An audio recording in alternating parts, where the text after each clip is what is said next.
So today I'm going to teach you how you can make 3 viral text style animations that you can make for your short form videos inside After Effects. Let's go.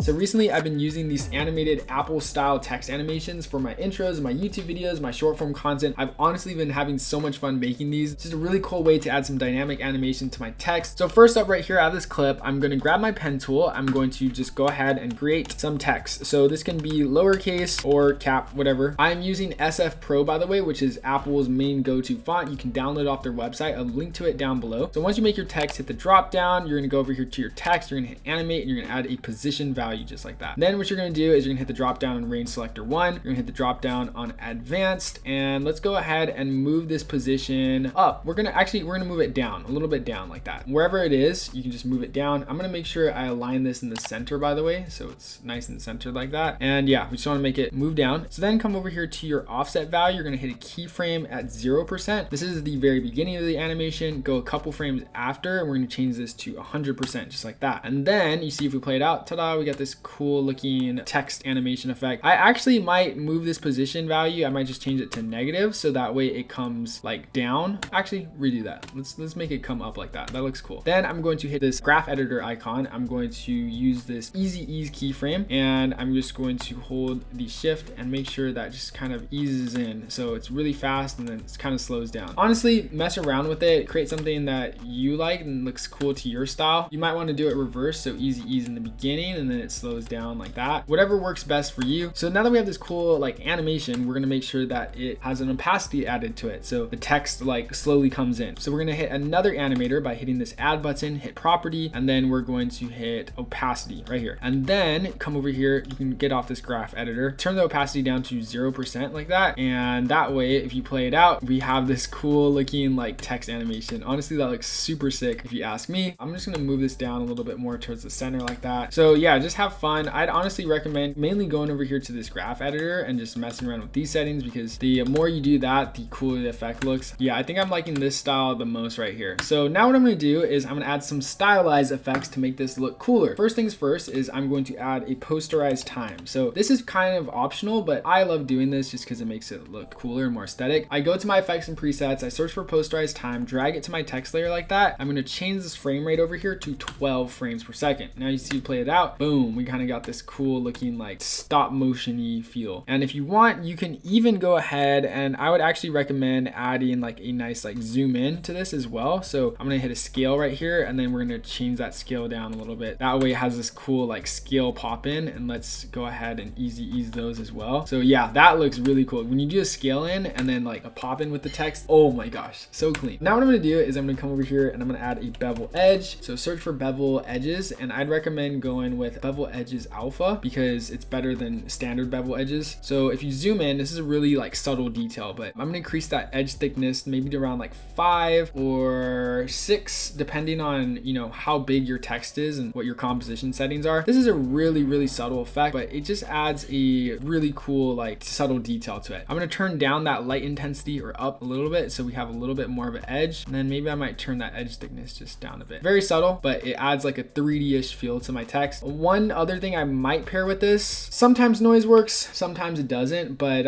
it's really a stylistic preference. Yeah, if you turn it up, I'd recommend not using color noise, but that looks kind of cool if you use it right. So yeah, let's add some noise like that. The next effect I'm gonna add is a gradient ramp effect. So I'm gonna take this gradient ramp and apply that just like that. And then I'm actually gonna apply that before our bevel alpha. Actually, should have done that before. Yeah. Okay, I'm gonna change this to like a green color, maybe if I want it to be green. And then the cool thing about this is that I can adjust the position of the bevel color. So if I want the white to be closer to the top, then I can do that. And I want the green to be closer, you get more harsher like bevel edge. That's looking pretty cool. Lastly, gotta add some glow. So I'm gonna use Optical Glow by Red Giant. This is a paid plugin, but you don't have to use Optical Glow. You can use the standard After Effects glow. It gets the job done, but Optical Glow is just way better in my opinion. So yeah, that's what standard After Effects glow looks like. Yeah, looks cool. But but optical glow is better.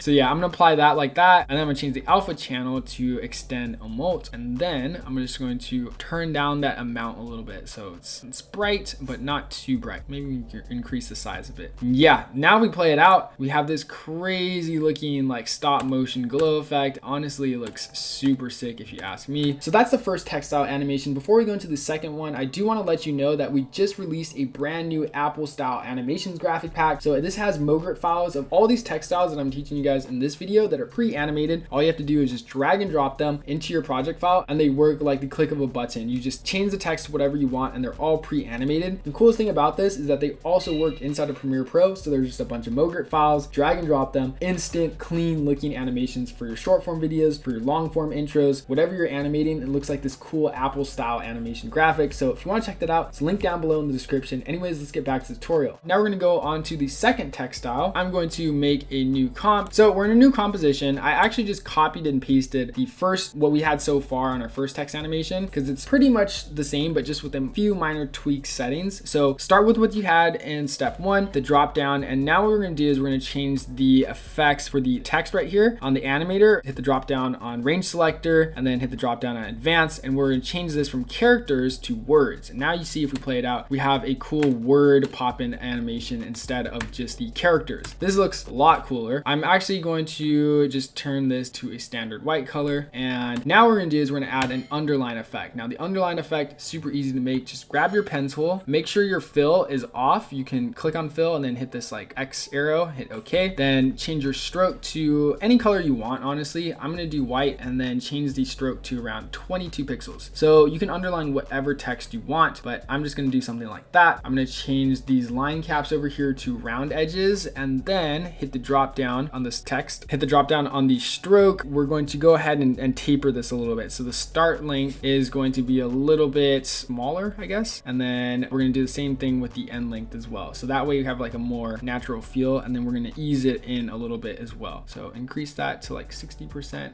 Do the same for the other side. Yeah, that's looking kind of cool. Now what we're gonna do is we're just gonna add another animator, and we're going to hit trim paths. Now this is how you animate text path animations. And we're gonna go to the end where we want the underline to like finish, and then we're gonna hit the keyframe on the end value, go to the very beginning and change that end value all the way down to 0. Hit the graph editor, make sure you easy ease these keyframes right here. And yeah, that's looking pretty cool. So I'm just gonna move that up a little bit forward, and yeah, wow, that's pretty cool. You can go ahead and change the color of this line, of course, however you want to make it look. Also, you can go ahead and add a glow to this as well. I'm going for the optical glow, of course, and then change that to extend emote and increase the size. And yeah, that's looking sick if you ask me. So that's how you can just emphasize some text animations. And also, might I add, the cool thing about this whole thing is that you can change just certain colors of certain effects. So I would turn off the gradient wrap, and then there you go. You have a cool like highlighted red text animation. So that's the highlighted text style. For a third text animation, we got this 3D hovering text style animation. It's really easy, super fun. Honestly, I probably should have started with it first because it's the easiest. We're going to create a completely new comp from scratch, create a new text layer, and I'm going to call this text layer 1. And then we're going to go ahead and animate this, but we're going to create a second layer after this. So let's go ahead and align this. Now I'm going to search for my effects and presets. And another way you can add animations like this is using the typewriter effect. So drag and drop the typewriter to your layer. Basically does the same thing, but it's kind of like a preset. And you can hit the U keyframe to just see the keyframes. I'm going to squeeze these down together so it animates a little bit faster, creates an easy ease curve, of course, so that it's nice and smooth. So now we have this cool animation. Now I'm going to go back to my effects and presets. I'm going to search for a drop shadow. I'm going to apply this drop shadow to our text layer like that. I'm going to turn this layer on opacity so I can just see the drop shadow. We're going to increase the distance just a tad bit, maybe change the direction, and then increase the softness so it's nice and blurry. Okay, now what I'm going to do, watch very, very carefully. I'm going to turn this into a 3D object by clicking that 3D object icon, and then I can change this to make it look like it's 3D. And so if we play it out, we have this cool 3D layer. But what I'm going to do is I'm going to hit Command D to duplicate that. I'm going to move the second layer larger in 3D space by holding Shift. I might even change the thickness of the font of like the first one to just make a little differentiation. So this is bold. I'm going to change that to like regular, and then we can go ahead and maybe move it up just a tad bits. So like that. And then if you play it out, we have this cool text animation of the top layer and the bottom layer. I want the top layer to come first actually. So let's do that. And yeah, that's looking pretty sick if you ask me. And the coolest thing about this is that we can just go ahead and drag and drop any other video clip that we want below our layer. And if you want to spice this up even further, I recommend adding a typing sound effect animation. This really just kind of ties everything in. And if you hit the drop down on the waveforms, you can just see we can add this typing effect, and it just makes everything seem super nice and smooth. So there you guys have it, 3 cool textile animations that you can add to your short form animations and graphics. And if you want to learn how to add more animated captions to your videos like this, you can check out this video linked right here.